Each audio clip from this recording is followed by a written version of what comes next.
하나님 말씀 요한복음 13장 13절로 15절 말씀입니다.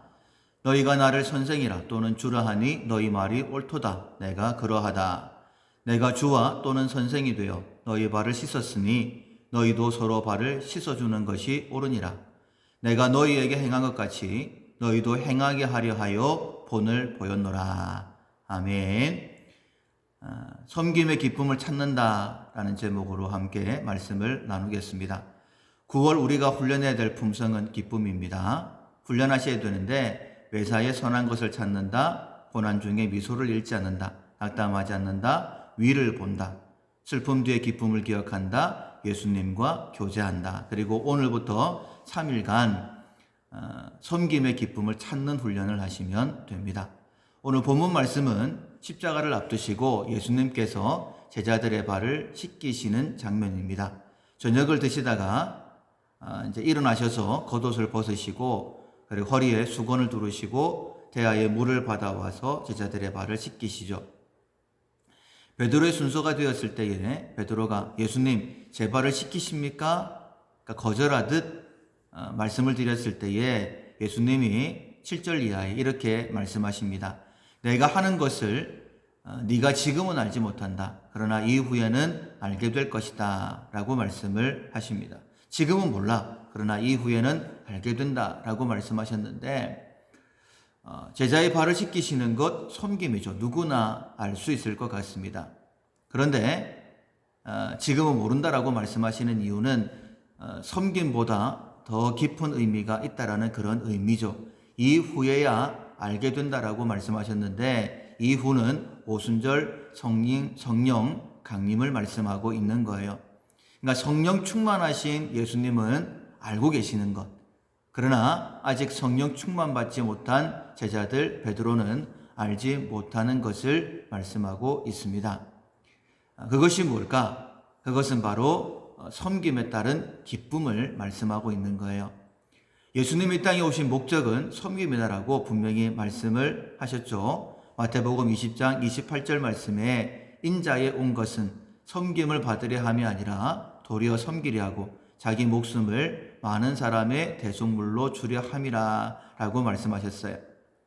섬기기 위해 이 땅에 오신 예수님, 섬기는 동안에 항상 기뻐하셨던 것을 봅니다. 그 기쁨을 지금 아직 제자들은 모르는 거예요. 베드로가 모르고 있는 겁니다. 믿음의 주요 또 온전케 하신 이인 예수를 바라보자. 그는 그 앞에 있는 기쁨을 위하여 십자가를 참으사 부끄러움을 개의치 아니하시더니 하나님 보좌 우편에 앉으셨느니라 라고 말씀을 하셨습니다. 그러니까 섬기면은 기쁨이 있다라고 말씀을 하십니다. 그러나 제자들 아직까지 상식에 머물러 있죠.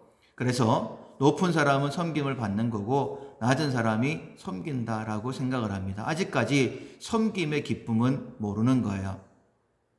그러나 섬김에 기쁨이 있습니다. 성령 충만한 우리들은 반드시 성령 하나님께 구하셔야 되고 이 섬김의 기쁨을 누려야 됩니다. 마치 아이들이 착한 일을 하고 난 다음에 참 잘했어요 라고 손등에 도장을 찍어주잖아요. 얼마나 기뻐하는지 모릅니다. 우리가 주님을 본받아 섬김의 삶을 살아갈 때에 하나님이 굉장히 기뻐하십니다. 비록 도장은 찍지 않는다 할지라도 우리의 마음속에 성령께서 인쳐주시는 거예요. 그 기쁨이 얼마나 큰지 그러니까 섬김의 궁극이 죽음이다라고도 말씀드릴 수 있는데 이 죽음 앞에서도 이 기쁨을 빼앗기지 않는 거예요.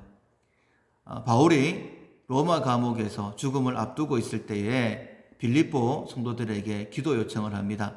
1장 20절 이하인데 나의 간절한 기대와 소망을 따라 아무 일이든지 부끄러워하지 아니하고 지금도 전과 같이 온전히 담대하여 살든지 죽든지 내 몸에서 그리스도가 존귀하게 되게 하려 하나니 이는 내게 사는 것이 그리스도니 죽는 것도 유익함이니라. 그러니까 복음을 위해서 성도를 섬기는 일에 죽고 사는 것 문제가 안 된다라고 정확하게 얘기하고 있는 거예요. 그리고 이어서 그 마음의 갈등을 이렇게 표현을 했습니다. 나는 그리스도와 함께 있는 것이 훨씬 좋다. 나는 죽는 게 낫다라는 거예요. 그런데 내가 육신을 입고 살아 있어야지만이 너희를 섬길 수 있고 열매를 맺을 수 있는데, 내가 열매 맺는 것, 이것도 섬기는 것도 너무 좋기 때문에 무엇을 선택해야 될지 모르겠다. 그러니까 섬김의 기쁨이 얼마나 컸던지, 그리스도와 함께 있는 것, 그 둘 사이에 내가 무엇을 선택해야 될지 모른다라고 얘기할 정도로 섬김의 기쁨을 바울은 누리고 있었던 것입니다. 사랑하는 성도 여러분, 항상 기뻐하는 삶을 살기 위해서 특별히 섬김의 기회가 있을 때에 그 섬김 가운데에 기쁨을 찾는 훈련을 하셔야 됩니다. 섬김 자체가 기쁨이 되어야 되겠지만은 아직은 우리가 기쁨을 찾는 훈련을 하셔야 되는 거예요. 우리에게 말씀하시기를 항상 기뻐하라 라고 말씀하셨죠. 그렇다면 이 섬김 가운데도 하나님께서 예비하신 기쁨이 분명히 있습니다. 그래서 그 기쁨을 찾는 훈련을 하셔야 되는 거예요. 지금은 아내를 위해 요리를 할 기회가 별로 없습니다. 그러나 한참 더울 때에 김치찌개도 한번 끓여봤고, 뭘 먹고 싶냐 그랬더니 순두부가 먹고 싶대요. 그래서 순두부도 한번 끓여봤습니다. 만약에 요리하는 게 굉장히 복잡하고 힘들었으면 못했겠죠. 그런데 생각보다 간단하더라고요. 여러분, 섬김도 마찬가지입니다. 할 수 있습니다. 그런데 요리를 하는 동안에 제 마음에 기쁨이 있었어요. 아내를 위해 요리를 한다라는 것 자체가 기뻤고요.